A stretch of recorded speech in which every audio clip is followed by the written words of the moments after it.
si j'ai à modifier le niveau de pression parce que mon niveau de pression a été augmenté pour une raison dont je ne connais pas la raison, je dois aller dans le menu encore en appuyant sur C.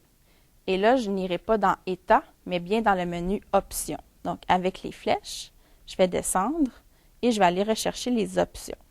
Même chose pour entrer dans un menu, toujours flèche de gauche. Et là, j'ai mon niveau de pression qui est à 3. Si, par exemple, il était à 5, je pourrais entrer dans le menu et aller choisir un niveau de pression différent pour le remettre à 3. Les seules raisons qui pourraient justifier l'augmentation du niveau de pression, c'est lorsque j'ai un liquide qui est très épais, très visqueux, ou un débit très, très rapide dans un petit cathéter. Donc, à ce moment-là, c'est bien important de vérifier la perméabilité de la veine avec une solution physiologique manuellement avant d'augmenter le niveau de pression sur la pompe. Si j'augmente le niveau de pression sur la pompe, il ne faut jamais l'augmenter de plus de 2 crans à la fois. Donc, je devrais passer de 3 à 5 et non de 3 à 9. Donc, si je le refais, pour aller dans les options, je vais aller avec mes flèches chercher le menu options et je peux modifier le niveau de pression au besoin. Le niveau 3 correspond à 394 mm de mercure et c'est la norme du CHU Sainte-Justine. Tous les solutés ou perfusions devraient avoir un niveau de pression à 3 et ça fait partie de la vérification qui doit être effectuée à chaque début de corps de travail.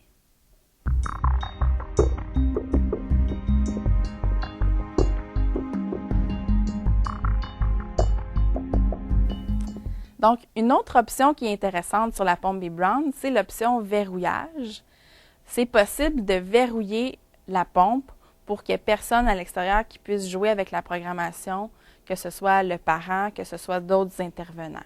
Donc, pour aller dans le menu du verrouillage, je dois aller dans le menu Options en utilisant la touche C, évidemment. Et je vais descendre avec la flèche pour aller chercher les options. Pour entrer dans les options, j'appuie sur flèche à gauche et je ne veux pas le niveau de pression cette fois-ci, mais je veux aller verrouiller le clavier.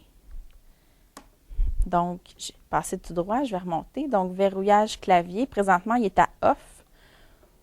Pour le verrouiller, on choisit toujours l'option du niveau 2. Il y a 2 niveaux, mais au CHU Sainte-Justine, c'est toujours le niveau 2 qu'on choisit, donc je vais aller le mettre en surbrillance. Je fais OK pour confirmer. La pompe me demande un code, c'est un verrouillage avec un code numérique. Le code, c'est 9111. Donc, je vais aller entrer 9 avec la flèche du bas. Je tasse à droite avec flèche droite. Je monte à 1 et je fais la même chose 3 fois de suite.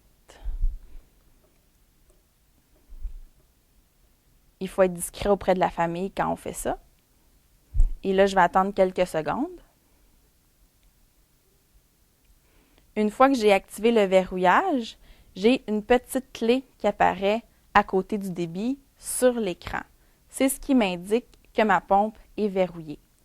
Si par erreur, j'accroche les boutons puis je vais aller faire une manœuvre, bien, je ne pourrai rien faire sans déverrouiller la pompe. Donc, je vais attendre d'être rendu à l'écran de base.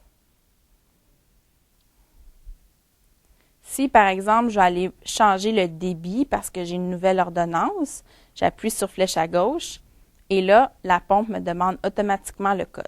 Donc, je dois entrer le code 9111. Je confirme avec OK. Et là, par exemple, je peux mettre le débit à 10 ml/h si je veux le diminuer et je confirme avec OK. Ça prend 10 à 15 secondes pour que la clé du verrou se réactive à l'écran. Donc, ma petite flèche qui est à côté du débit va se transformer en cadenas.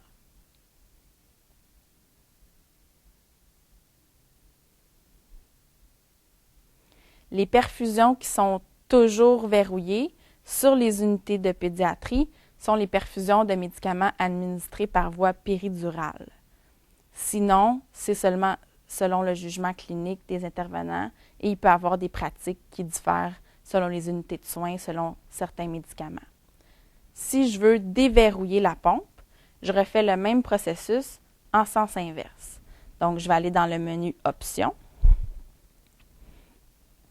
Je vais aller chercher le menu Verrouillage dans les options. Là, on voit que le verrouillage est à niveau 2. Moi, je vais le modifier en appuyant sur la flèche à gauche. Et là, je vais rentrer le code à nouveau 9111. Je confirme avec OK. Et là, c'est bien important de replacer le curseur à Off et de confirmer une autre fois pour désactiver le verrouillage. Une fois que c'est fait, j'attends de revenir à l'écran de base et le cadenas va être disparu.